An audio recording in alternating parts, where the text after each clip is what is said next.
And welcome to the channel. Today I'm going to show you a few tips that if you cannot find a Bluetooth accessory on the REALME C53.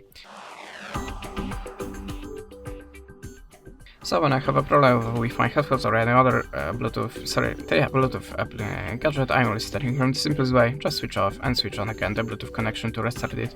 You can also try to restart your phone by holding the power button for a few seconds and volume up.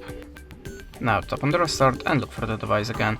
At the start you have to be sure that the Bluetooth accessory is in the power mode and it's visible for other devices. How to enable power mode in your device you will find a manual or maybe on your YouTube channel, so just check it. And if you're sure that the Bluetooth accessory should be visible for other devices but is still not on your phone, go to the settings, swipe down to the system and choose the reset options. There we have a Wi-Fi, mobile and Bluetooth, so just tap on it and click on the reset settings button, confirm pattern and tap on this button again. After that, look for the device again on the Bluetooth list. After that, you can also try to update your system. You will find the system update in the system in the settings. So go to the software update and tap on the features. Now if you have an update, just download it and install. And the last recommendation from me, check your Bluetooth accessory on your phone or another Bluetooth device to check which one is visible, which one is making problem here. And that's it. Thanks for watching, leave us a like or a comment and goodbye.